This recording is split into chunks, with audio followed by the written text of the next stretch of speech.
Hello people. तो आज की वीडियो जो है कुछ क्विक अपडेट्स आई हैं जो इमिग्रेशन प्रोसेसेस जो यहाँ पे चल रहे हैं, और ये स्पेसिफिकली जो है दो प्रोविंसेस से रिलेटेड है।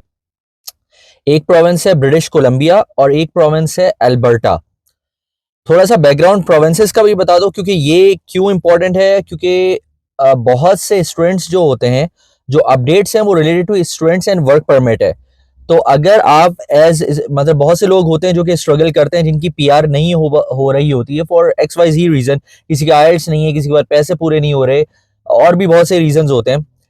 तो वो अक्सर कोशिश ये करते हैं कि डिफरेंट तरीके से कनाडा पहुंच जाए, और डिफरेंट तरीके में जो सबसे बड़ा जो एक तरीका जो होता है वो ये होता है कि आप जो है अपने स्टूडेंट वीजा लें। आप स्टूडेंट वीजा आसानी से इसलिए मिल जाता है क्योंकि आपने अगर फी पे की, थोड़े पैसे दिखा दिए, तो उसका चांस फिर भी बन जाता है।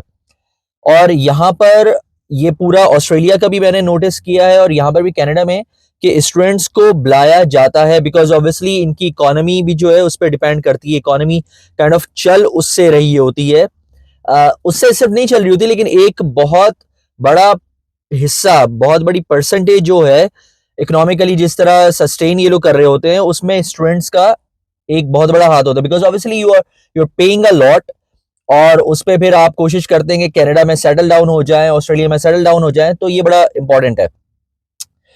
तो एक तो प्रोविंस जो ब्रिटिश कोलंबिया है, उसका बैकग्राउंड ये है कि ब्रिटिश कोलंबिया यहाँ का काइंड ऑफ रिच प्रोविंस है। रिच इन द सेंस के वैसे तो अल्बर्टा भी रिच प्रोविंस है, लेकिन ब्रिटिश कोलंबिया का जो एडवांटेजेस हैं वो ये हैं कि बहुत सारी आपको, एक तो वहां पे पोर्ट है।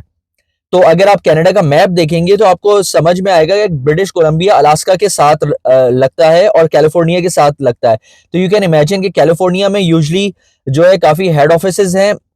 कैलिफोर्निया अमेरिका में हेड ऑफिसेज हैं काफी कंट्रीज कंपनीज के। तो इस वजह से भी उसकी एक इंपॉर्टेंस हो जाती है। ब्रिटिश कोलंबिया का बॉर्डर उससे लगता है, ब्रिटिश कोलंबिया अगेन पोर्ट है वहां पर। तो ऑब्वियसली पानी के जहाज और जो इंपोर्ट एक्सपोर्ट जो होती है उसमें उसका बहुत लेना देना है। बहुत सारी ट्रकिंग कंपनीज, लॉजिस्टिक कंपनीज जो है वो ब्रिटिश कोलंबिया में है। ब्रिटिश कोलंबिया में अभी कुछ दोस्त गए थे, तो उनको उनका ये कहना था कि ब्रिटिश कोलंबिया वाकई में ऐसा लगता है कि वहां पर जो है लोगों के पास काफी पैसा है। मैं कभी गया नहीं हूँ, लेकिन मैं मेरी कोशिश होगी कि मैं वहां पे जाऊं, ऐसे ही ट्रैवल करूं।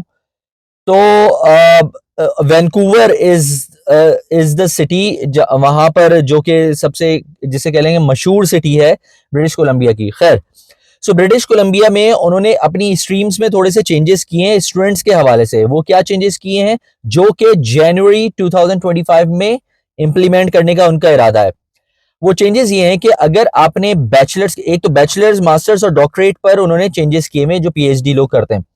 तो जो बैचलर्स अगर आप करने के लिए आ रहे हैं, बैचलर्स अगर आप करते हैं, तो आपके पास बैचलर्स करने के बाद रेलेवेंट उसी फील्ड का एक्सपीरियंस होना चाहिए, कोई 1 साल का।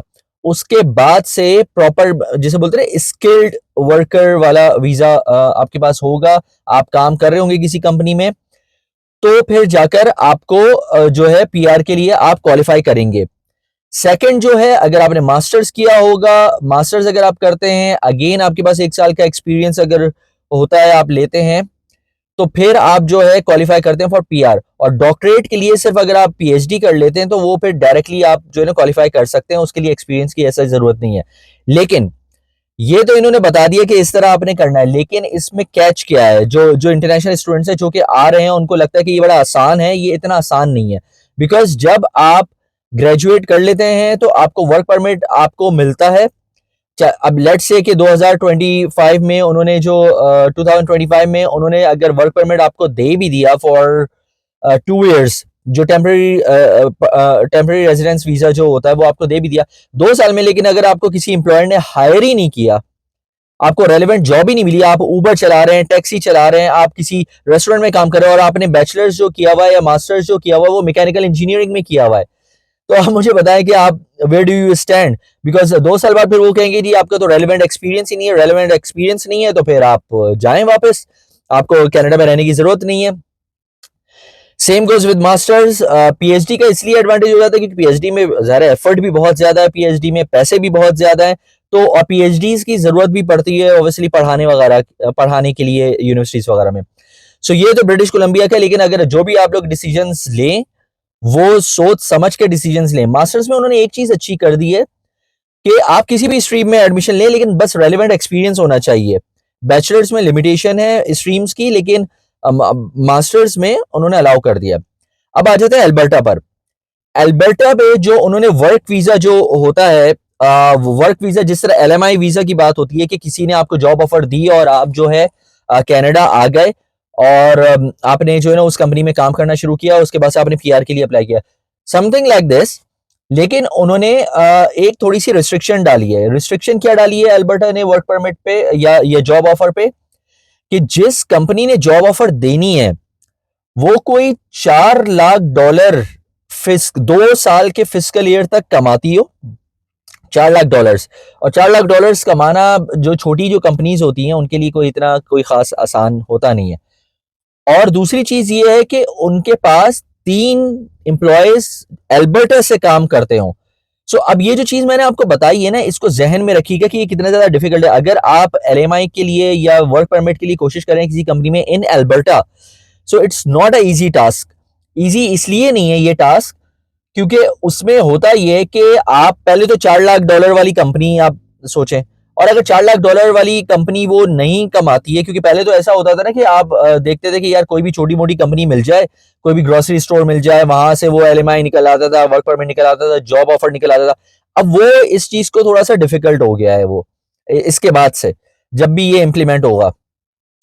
सेम गोज विद, अगर आप फॉर एग्जाम्पल 3 एम्प्लॉयज भी अगर अल्बर्टा के उनके पास है, $4 लाख अगर वो नहीं भी कमा रहे हैं, तो उनको जो है काइंड ऑफ पूरा एक रिक्रूटमेंट प्रोसेस से गुजरना पड़ेगा। वो पहले भी करते थे, ऐसा नहीं है कि पहले बड़ा आसान था, पहले भी कुछ ऐसा ही होता था, लेकिन अब उन्होंने और ज्यादा जिसे बोले काइंड ऑफ सख्ती कर दी है। सख्ती इस तरह की हो गई है कि अब आपको पूरा पूरा आपको वो साबित करना पड़ेगा कि आपने इंटरव्यूज किए, आपने एड्स दिए, आपको कनाडा में वैसा कोई बंदा नहीं मिला, तो इसलिए आप जो है ना बाहर से बंदा बुलवा रहे हैं। लेकिन हाँ, अगर कोई अंदर ही कनाडा में मौजूद है, वर्क परमिट के साथ मौजूद है, तो उसके लिए थोड़ी सी आसानी है। लेकिन अगर बाहर से किसी को बुलाना है आपने, किसी भी कंपनी ने, तो उसको इन सब चीजों का ख्याल रखना पड़ेगा। तो ये ऐसी चीजें कि अगर आप अप्लाई करें किसी कंपनी के थ्रू, कोई जिसे बोलते हैं कि आप कोशिश करें कि कोई बंदा मिल जाए जो कि आपको जॉब ऑफर दे दे, तो इस चीज का जरूर ख्याल रखें। मेक श्योर आपका लॉयर है या कुछ भी है तो वो आपको सही गाइड करे। और ये जरूर आप खुद भी पढ़ें canada.ca पे, आईआरसीसी की वेबसाइट पे जाकर, जो प्रोविंसेस की जो वेबसाइट है, बिकॉज ये दोनों चीजें जो पीएनपी में आती है, प्रोविंशियल नॉमिनेशन में। सो इसका जरूर ख्याल रखें और इस लिहाज से जो है अप्लाई करें। अल्बर्टा बहुत अच्छा प्रोविंस है, ऑयल बहुत ज्यादा है, तो it is called rich province. जो वहां की जो फेमस जो सिटी है वो है कैलगरी, सबने नाम सुना ही होगा कैलगरी का। सो अल्बर्टा भी जाना बहुत अच्छा है, लेकिन अगेन कहीं भी जाना कनाडा में अच्छा है। इट डिपेंड्स कि आपको जो है जो जो आपकी स्ट्रीम आप सेलेक्ट करते हैं, चाहे स्टूडेंट वीजा पे आप सेलेक्ट करें, चाहे बिजनेस वीजा में आए, चाहे आप वर्क परमिट में आए, इन दी एंड क्या वो आपको पीआर दिला सकती है या नहीं दिला सकती, ये बहुत इंपॉर्टेंट है। आई होप ये इन्फॉर्मेशन हेल्प आउट करेगी जो लोग नया अप्लाई कर रहे हैं या जो लोग इवन कनाडा में हैं और वर्क परमिट पर मौजूद हैं। सो लॉयर से इस बारे में जरूर अपने पूछें या कंसल्टेंट से जरूर पूछें कि बेसिकली आप किस तरह अप्लाई कर सकते हैं, क्या पॉसिबिलिटी उसकी हो सकती है। I hope you like the video. Thank you for watching.